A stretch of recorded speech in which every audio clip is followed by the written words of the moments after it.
Welcome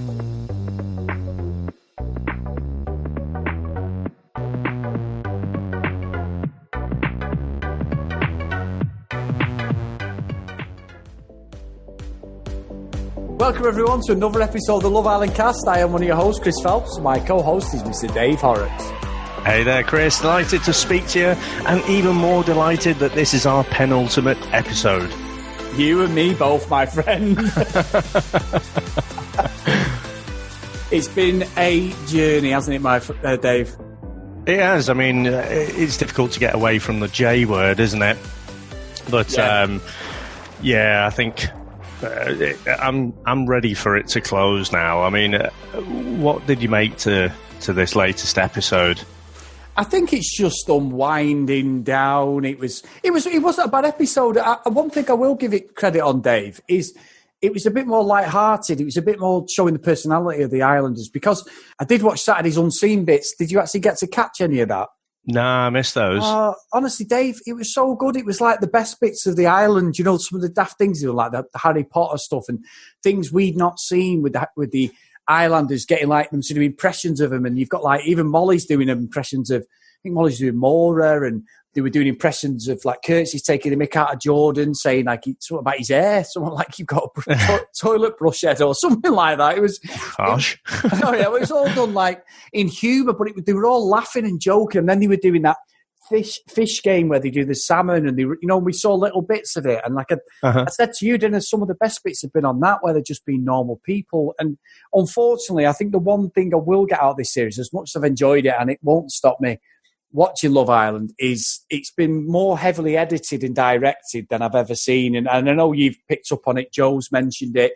Ace has said it when he's been on.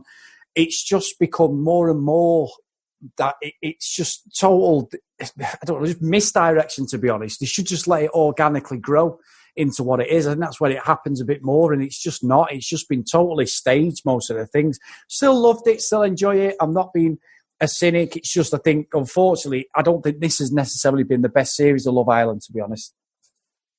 It's interesting that, isn't it? Because I think some of the moments, I'm sure you've said, have been the best moments, the blow-ups between Michael and Amber, and the blow-ups between Jordan and Anna. So what is it? Is it the fact that I know the whole thing with Anton and, handing his phone number over, and then apparently the same girl pops up in the nightclub later on, the day after, pretty much.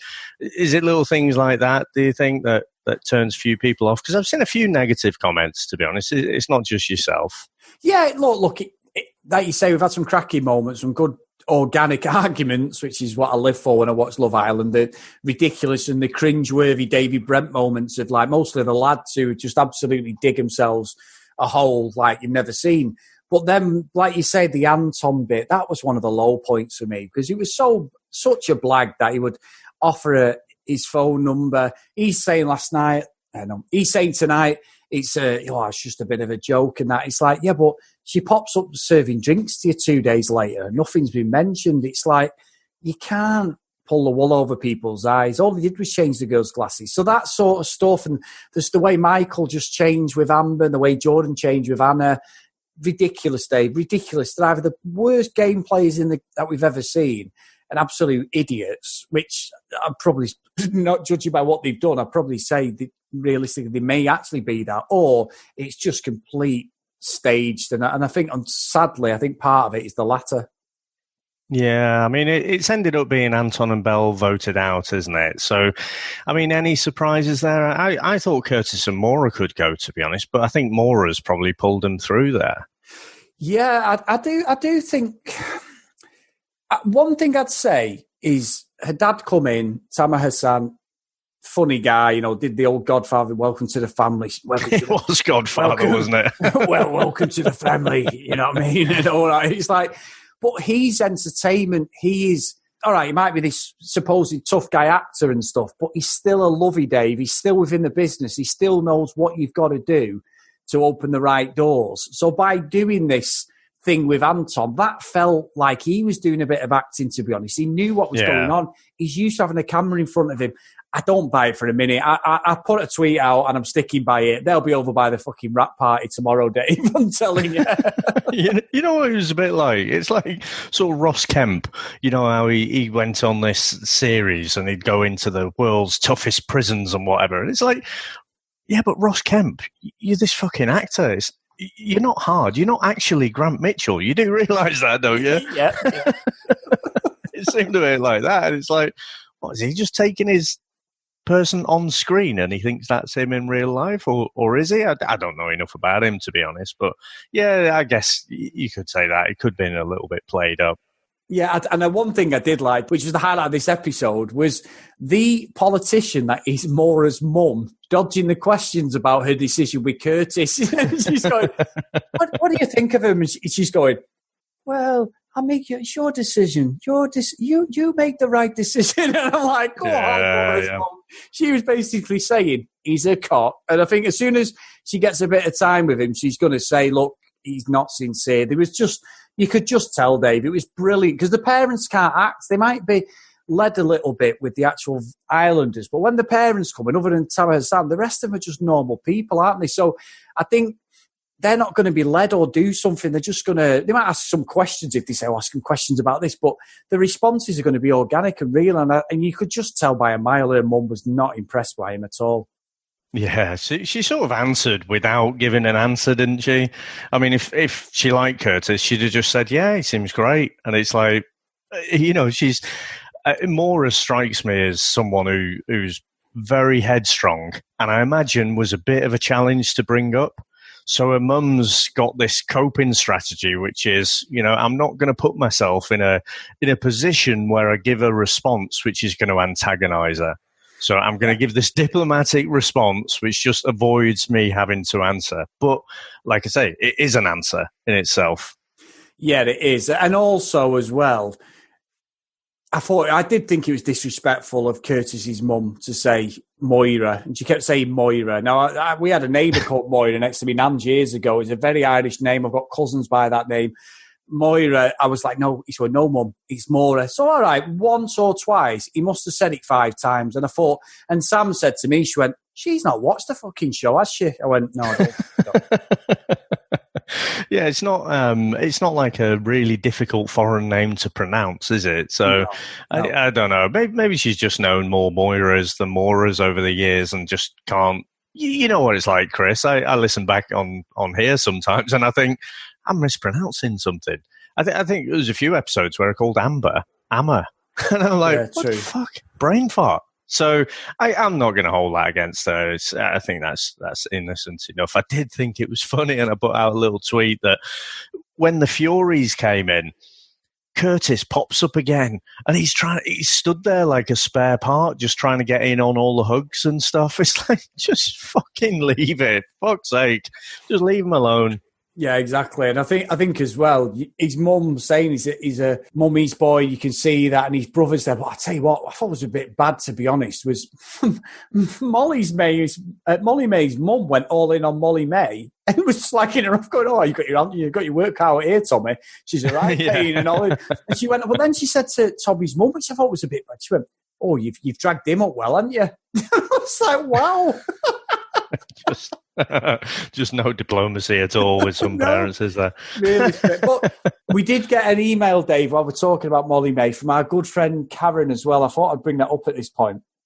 And obviously, she's been like us. I've thrown under the bus loads of Molly May, and I think Karen said it in the past. But Karen sent an email and it says, "You guys are wrong. Hi guys, had a few doubts about Molly May, but the last 2 shows have convinced me that she does like Tommy.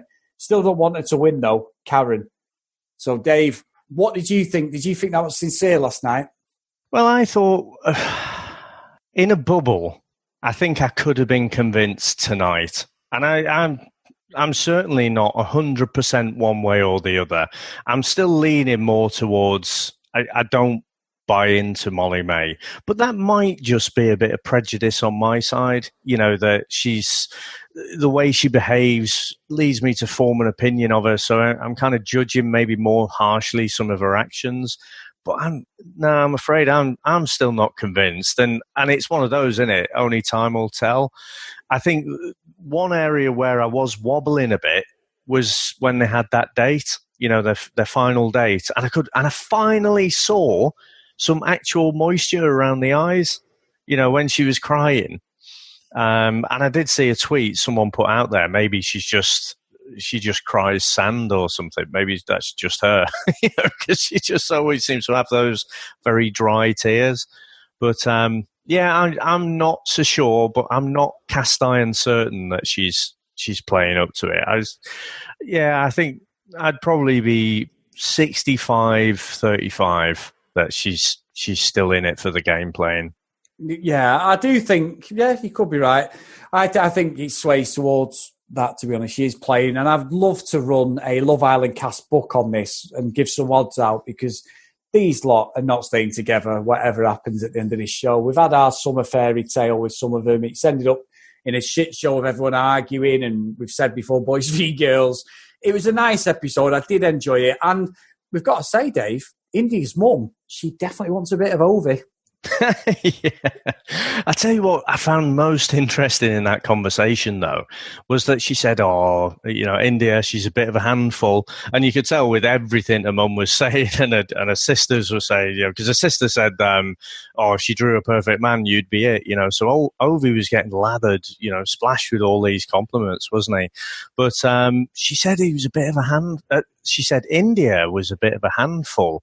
And that, to be honest, put a bit of doubt in my mind, because, again, she's coming very late. And I'd said to you at the time, I don't like the fact that they can watch the show, gauge what public opinion is, and then make their play in the villa. So she'd have known that Ovi had started to gain this cult following, from getting very little airtime to suddenly becoming this quirky cult figure. And so, because we've not seen anything that resembles this kind of wild child that her mum was suggesting, again, that's put doubt in my mind to think, okay, she just really on her best behaviour, and playing that game a little bit.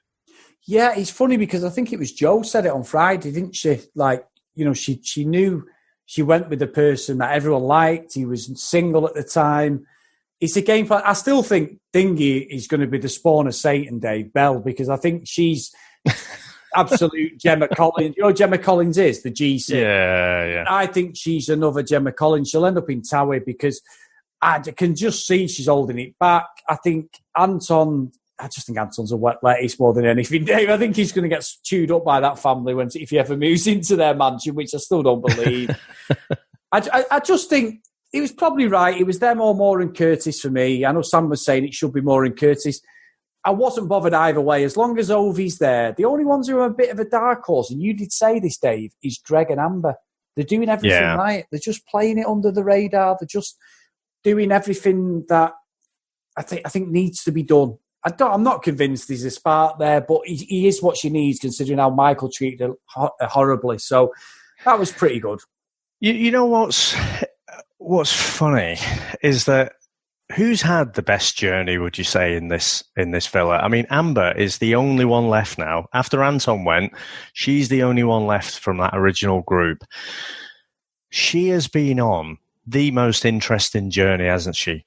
Because I wonder, if Greg was there on the first day, would she actually be that bothered about him? I think going through what she went through with Michael made her more receptive to what is a very, very nice guy, Greg. But when she was coupled up with Callum, he also seemed to be a very, very nice guy. Yeah. But she didn't, she made her mind up on that first day, being a bit off with him straight off the bat. Saying like, oh, you're 28, so you're old. I don't know how old is Greg. He can't be much younger than that. Saying to him that, when he was saying, oh, yeah, I can wear any sunglasses and pull them off. And she was like, really? I don't think Callum is massively different from Greg, if I'm honest. No, I don't. So I think because she'd been on this journey, as unpleasant as that was, I think she's come out the other side. She looks genuinely happy. You can definitely tell when Amber's, she's upset, she's angry, or she's really happy. And she does seem the happiest she's been. And so, yeah, I think Jo said, didn't she, can we not have Ovi and Amber to win? Just one girl and one guy, screw the couples. But yeah, so I think both of those two have got the best chance. I don't see that Maura and Curtis have got much of a chance. But, who knows? There might be plenty of people still voting for Maura. Sorry, Dave, you are correct, actually. And also, did you catch any of the After Sun? Yeah. They were at the Villa. So where are the contestants? That's what, for me, I think it's finished. When we said about it's 2 or 3 days ahead of the game. Oh, yeah. So to me, they've been shipped out to another hotel somewhere until tomorrow night's live final, because she's at the front of the house. They've done a little segment where the remaining housemates sort of shut the door, didn't they, on the 3 guests of After Sun. And I think that proves my theory. I think that they're not even in the house, because Caroline come from the house. Surely they would be involved. They're not just going to lock them away in a bedroom, are they? So for me, that I know I keep harping on about this, but I think that proves my point that they're at least 2 to 3 days behind we are. Yeah, I think so. Because if they filmed anything, from what you've said about what the final format is going to be, they're not going to be able to show anything, so there's no point filming anything. So I think you're right. I think they probably are holed up in a hotel somewhere and living life on the outside. But it must be a little bit like being in prison, a really, really nice prison at that, but still being cut off from the outside world. It must be a bit strange to get out and start to see a bit of the outside world again. Yeah, I mean, to be fair, I think they might show a little bit of what happened after the parents left. You might get a bit of that, but most of the show, maybe half, not as much as normal, but at least half the show will be about voting and stuff. And I voted for Ovi in India, so I don't think there's anyone else, like you said. It's more for Ovi. But I don't know whether they're going to be strong enough as a couple because of India, like you said before. So we'll see how that goes. And if not, I hope he's in the bottom 2. But I think Ovi especially is going to get a lot of work out of this. Does it really matter who wins now? No, it's about who's got the best management company, Dave. Who's got the best agent, who knows the best people, getting them on the right shows. It's happened in Big Brother, hasn't it, where you had, I think it was Brian Dowling actually won it years ago, and he was all over TV for years at SMTV. And I think at the moment, the only thing he does is the end show for Housewives of Cheshire. He maybe does some other stuff on some other channels, but these ones like who've won it, and ones who haven't won it, and they've gone further. It's a bit like X Factor in that instance. You get people who've not actually won the show, and they've made careers out of it.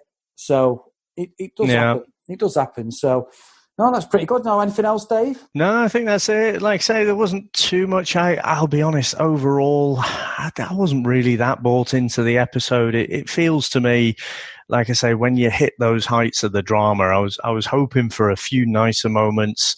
But then at the end of the episode tonight, I was just feeling left a little bit flat. I didn't really see that much that caught my eye that I was interested in. So, at the point just before the final of anything, put it in a football context, day before the final, you're chomping at the bit, aren't you? And I'll be honest with you, started off this journey being the cynic, gone through being an enthusiast, been up and down, through this emotional roller coaster. Now it just feels like that, coasting in neutral to the finish line. Yeah, I think that's right. And it's a great description of it, to be honest, Dave. Now, if you want to get in contact with the show, on Twitter, at Love Island Cast. If you want to email us, loveislandcast@gmail.com. If you do like the show, please get onto your podcast catching app and drop us a review. It really helps us grow and get out there. Obviously, this is the penultimate episode of Love Island UK. We are still carrying on with the Love Island USA, which is on the same podcast URL that you're listening to this on. That's going to run for at least another week. From there, I'm going to try and convince Dave to watch every Love Island that there is possible out there, preferably Australia. Good luck with that. Yeah, Dave actually deletes me and blocks me on every part of social media. So this may end up being the Chris Phelps Love Island cast, but I'm going to do everything I can to convince Dave. And also, I did send a tweet out, Dave, a little bit of a cheeky one, which I had a little bit of a response on. and maybe I should have run this by you, but I did ask for some TV suggestions that we could possibly get into, because a lot of people who've messaged and emailed us have said they would love us to do it on other shows, formats. I'm not sure what's out there that's as big as Love Island. There's obviously a lot of shows we could watch, but something that gets people talking and watching. So if you've got any suggestions out there, guys, contact us on the email or Twitter that I've just mentioned before. So Dave, what have you got for us? Well, since we've only got a couple of episodes of the UK Love Island, I just want to say what you've said multiple times as well, is I just want to thank all of the listeners to come. I keep using the J word, but to come on this journey with us. And it's been a lot of fun, both to discuss it with you, Chris, going on this trip that we've had, but also the interaction that we've had with all the listeners and everything. So tomorrow we'll be doing our last show on the UK Love Island, at least summer 2019. And I'll just say, now the end is near. And so we face the final curtain. And thank fuck. Thank you very much, Chris. I'll speak to you tomorrow. Bye. See you later.